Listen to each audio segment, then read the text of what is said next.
ಮಂಗಳ ಗ್ರಹವನ್ನು ಸಾಮಾನ್ಯವಾಗಿ ಕೆಂಪು ಗ್ರಹ ಅಂತ ಕರೆಯಲಾಗುತ್ತೆ, ರೆಡ್ ಪ್ಲ್ಯಾನೆಟ್ ಅಂತ ಕರೆಯಲಾಗುತ್ತೆ. ಯಾಕಪ್ಪ ಅಂದರೆ, ಒಂದು ದೃಷ್ಟಿಯಿಂದ ತಮಾಷೆಯಾಗಿ ಹೇಳಬೇಕು ಅಂದ್ಕೊಂಡ್ರೆ, ಇಡೀ ಮಂಗಳ ಗ್ರಹ ಅದಕ್ಕೆ ತುಕ್ಕು ಹಿಡಿದಿದೆ.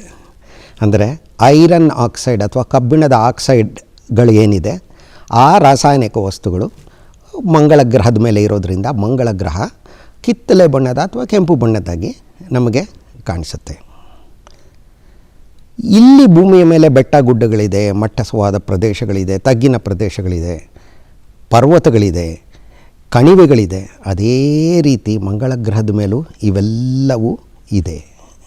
ಆದರೆ ಮಂಗಳ ಗ್ರಹದ ಮೇಲೆ ಕಂಡುಬರುವಂತಹ ಈ ಸ್ವರೂಪಗಳು ನಿಜವಾಗಲೂ, ಮತ್ತೊಮ್ಮೆ ಹೇಳ್ತಾ ಇದ್ದೀನಿ, ಆಶ್ಚರ್ಯಚಕಿತರನ್ನಾಗಿ ಮಾಡುತ್ತೆ ನಮಗೆ. ಇವಾಗ ಈ ಮಂಗಳ ಗ್ರಹ ಇದರ ಮೇಲೆ ಮತ್ತೊಂದು ವಿಚಾರ ಅಂದರೆ, ಇಲ್ಲಿನ ಉಷ್ಣತೆ ಎಷ್ಟಪ್ಪ ಅಂದರೆ, ಭೂಮಿಯ ಮೇಲೆ ನಾವು ಇವಾಗ ನಾನು ಈ ಸ್ಟುಡಿಯೋದಲ್ಲೇ ತಗೊಂಡ್ರೆ ನಾನು ಭೂಮಿಯ ಮೇಲೆ ಒಂದು 30 ಡಿಗ್ರಿ ಸೆಲ್ಸಿಯಸ್ ಅಷ್ಟು ಉಷ್ಣತೆ ಇದೆ ಅಂತ ನಾನು ಅಂದ್ಕೋಬೋದು. ಆದರೆ ಮಂಗಳ ಗ್ರಹದ ಮೇಲಿನ ಉಷ್ಣತೆ, ಸರಾಸರಿ ಉಷ್ಣತೆ 15 ಡಿಗ್ರಿ ಸೆಂಟಿಗ್ರೇಡ್. ಆದರೆ ಅಲ್ಲಿ ಉಷ್ಣತೆ ತುಂಬ ಕಡಿಮೆ ಇದ್ದಾಗ ಅಂಟಾರ್ಟಿಕಾದಲ್ಲಿ ಎಷ್ಟು ಉಷ್ಣತೆ ಇರುತ್ತೋ ಅದಕ್ಕಿಂತ ಇನ್ನೂ ಕಡಿಮೆ ಉಷ್ಣತೆ ಇರುತ್ತೆ. ಅಂದರೆ ಕನಿಷ್ಠ ಉಷ್ಣತೆ ಅಂದರೆ ಅಲ್ಲಿ ಸುಮಾರು -150 ಡಿಗ್ರಿ ಸೆಲ್ಸಿಯಸ್ ಇರ್ಬೋದು. ಗರಿಷ್ಠ ಉಷ್ಣತೆ ಅಂದರೆ ಸುಮಾರು 30 ಡಿಗ್ರಿ ಕೂಡ ಇರ್ಬೋದು. ಆದರೆ ವಾತಾವರಣದ ಒತ್ತಡ ಏನು? ಭೂಮಿಯ ಮೇಲೆ, ನಿಮ್ಮ ಮೇಲೆ ಎಲ್ಲ ಇವತ್ತು ಒಂದು ವಾತಾವರಣದ ಒತ್ತಡ ಬೀಳ್ತಾ ಇದೆ. 1 ಅಟ್ಮಾಸ್ಫರಿಕ್ ಪ್ರೆಷರ್ ಅಂತ ಇಂಗ್ಲೀಷ್ನಲ್ಲಿ ಹೇಳ್ತೀವಿ. ಆದರೆ ಮಂಗಳ ಗ್ರಹದ ಮೇಲೆ ಬೀಳುವಂತಹ ಅಟ್ಮಾಸ್ಫರಿಕ್ ಪ್ರೆಷರ್ ಅಂದರೆ ವಾತಾವರಣ ನಮ್ಮ ಮೇಲೆ ಬೀಳಿಸುವಂತಹ ಒತ್ತಡ ಏನಿದೆ, ಅದು ಇದಕ್ಕೆ 100ನೇ 1 ಭಾಗದಷ್ಟಿರುತ್ತೆ. ತುಂಬ ಕಡಿಮೆ, ಇಲ್ಲವೇ ಇಲ್ಲ ಅಂತ, ಬಹುಮಟ್ಟಿಗೆ ತುಂಬ ಕಮ್ಮಿ.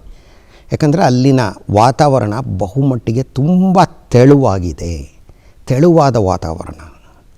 ಹಾಗಾಗಿ ಅಲ್ಲಿ ವಾತಾವರಣದ ಒತ್ತಡ ಭೂಮಿಯ ಮೇಲಿನ ದೃಷ್ಟಿಯಿಂದ ಏನು ಇಲ್ಲವೇ ಇಲ್ಲ ಅಲ್ಲಿ ಅನ್ಬೋದು. ಹಾಗಾಗಿ ನಾವೇನಾದರೂ ಮಂಗಳ ಗ್ರಹದ ಮೇಲೆ ಇದೇ ರೀತಿ ಪ್ಯಾಂಟು ಶರ್ಟು ಹಾಕ್ಕೊಂಡು ನಿಂತರೆ ನಮ್ಮ ಲಂಗ್ಸ್ ಅಂತ ಏನು ಹೇಳ್ತೀವಿ, ಪುಪ್ಪಸದಲ್ಲಿ ಇರುವಂತಹ ಅನಿಲಗಳೆಲ್ಲ ಆಚೆ ಬಂದುಬಿಡುತ್ತೆ.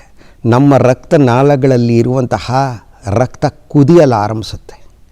ಹೀಗಾಗಿ ಖಂಡಿತ ನೋಟಕ್ಕೆ ಮಂಗಳ ಗ್ರಹದ ಮೇಲಿನ ಸ್ವರೂಪಗಳು ಭೂಮಿಯದಂತೆ ಕಂಡರೂ ಕೂಡ ಅಲ್ಲಿ ನಾವು ಇಲ್ಲಿ ವಾಸಿಸದಂತೆ ವಾಸಿಸೋದಕ್ಕೆ ಸಾಧ್ಯ ಇಲ್ಲ.